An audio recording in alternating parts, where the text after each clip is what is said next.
यदि आप कल सुबह उठकर देखते हैं कि मार्केट 20% डाउन है, आपका पोर्टफोलियो जो 20 लाख का है वो नीचे गिरकर 16 लाख पर पहुंच गया है, तो ऐसे में आप क्या करेंगे? एसआईपी बंद कर देंगे, अपना पूरा म्यूचुअल फंड पोर्टफोलियो बेचकर मार्केट से निकल जाएंगे या फिर मार्केट में वेट करेंगे? सच बताऊं, मार्केट क्रैश के दौरान डॉक्टर्स की एक गलती उन्हें करोड़ों का नुकसान पहुंचाती है। और सबसे इंटरेस्टिंग बात यह है, जिस मार्केट क्रैश से ज्यादातर लोग डरते हैं, उसी मार्केट क्रैश में एक डिसिप्लिन इन्वेस्टर बहुत बड़ी वेल्थ अपॉर्चुनिटी देखता है। यदि आप मुझे नहीं जानते हैं तो मैं हूं डॉक्टर स्वप्निल और मैं पिछले 15 सालों से इन्वेस्टिंग और पर्सनल फाइनेंस के बारे में स्टडी कर रहा हूं, उसे प्रैक्टिस कर रहा हूं। आज के वीडियो में हम समझेंगे मार्केट क्रैश के टाइम पर एसआईपी कंटिन्यू करनी चाहिए या स्टॉप, मार्केट गिरने पर एक्स्ट्रा इन्वेस्टमेंट कब करना चाहिए, इमरजेंसी फंड का रोल क्या होता है, बॉटम प्रेडिक्ट करना कैसे आपके लिए डेंजरस हो सकता है,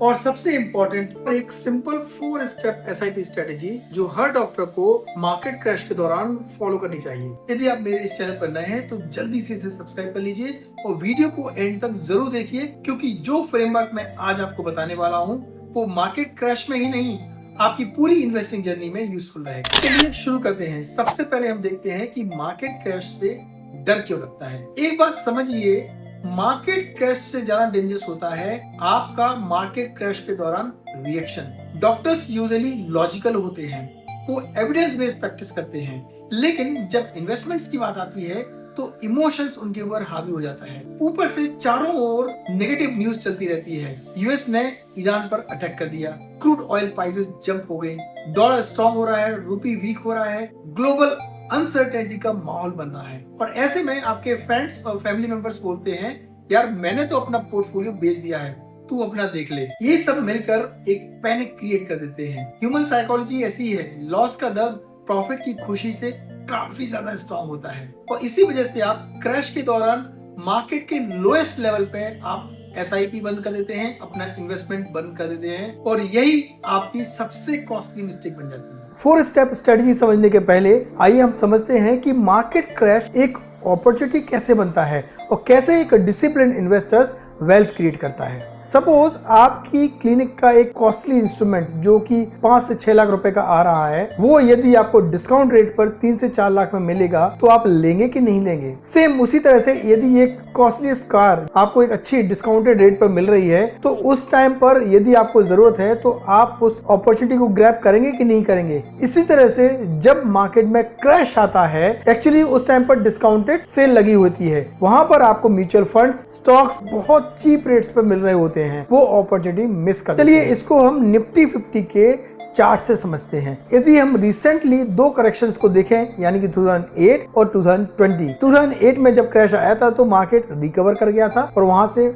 नया लाइफ टाइम हाई बनाया। सेम चीज हुई ड्यूरिंग कोविड 2020 में, मार्केट ने एक अच्छा खासा करेक्शन दिखाया और 1 साल के अंदर मार्केट रिकवर कर गया और जल्दी ही उसने 26,000 का एक नया लाइफ हाई बनाया। तो इससे ये कंक्लूजन निकलता है कि कंडीशन जैसे ही नॉर्मल आती है, मार्केट रिकवर कर जाता है और ऊपर की तरफ जर्नी स्टार्ट कर देता है। फ्रेंड्स, यदि आपको आज का वीडियो पसंद आ रहा हो, आपको क्लैरिटी मिल रही हो, तो इसे लाइक जरूर कर दीजिए, क्योंकि आपके लाइक से मुझे मोटिवेशन मिलता है। और यदि आप किसी भी आपके पसंद के टॉपिक पर वीडियो बनवाना चाहते हैं तो कमेंट पर लिख के बताइए, मैं उस पर वीडियो जरूर बनाऊंगा। चलिए अब हम वीडियो के सबसे इंपॉर्टेंट पार्ट पर आते हैं, 4 step SIP strategy during market crash. इसको मैंने 4C नाम दिया है, ध्यान से सुनिए। पहला C है कंटिन्यू योर एसआईपी, यानी कि जब मार्केट में क्रैश आता है तो आपको अपनी एसआईपी रोकनी नहीं चाहिए। एसआईपी का मतलब ही यही होता है कि चाहे मार्केट डाउन हो या फिर अप हो, आपको मार्केट में पार्टिसिपेट करना है। यदि आपकी इनकम स्टेबल है और कोई इमरजेंसी नहीं है तो आपको अपनी एसआईपी कंटिन्यू रखनी चाहिए। सेकंड C है कैश रिजर्व, यानी कि इमरजेंसी फंड। इसके बारे में मैं हर वीडियो में बात करता हूं। आपको अपने पास 6 मंथ के एक्सपेंसेस के बराबर इमरजेंसी फंड रखना चाहिए, क्योंकि जब मार्केट में क्रैश आता है तो आपको अपनी एसआईपी नहीं रोकनी पड़ेगी, अपना म्यूचुअल फंड विड्रॉ नहीं करना पड़ेगा। ड्यूरिंग क्रैश इमरजेंसी फंड आपकी एसआईपी को सर्वाइव कराता है। थर्ड C है कंट्रीब्यूट मोर। यदि आपको कोई एनुअल बोनस मिला है, कोई अनएक्सपेक्टेड सरप्लस आया है या आपकी क्लिनिक का कैश फ्लो बढ़ गया है, तो इस कैश को आप मार्केट क्रैश के दौरान ग्रेजुअली एसआईपी इंक्रीज करने में यूज कर सकते हैं। यहाँ पर ग्रेजुअली मैं वर्ड यूज कर रहा हूँ क्योंकि आप एग्जैक्ट मार्केट का बॉटम कैच नहीं कर पाएंगे। फोर्थ और लास्ट C है काम mind. Don't predict the bottom. ये सबसे कॉमन मिस्टेक होती है।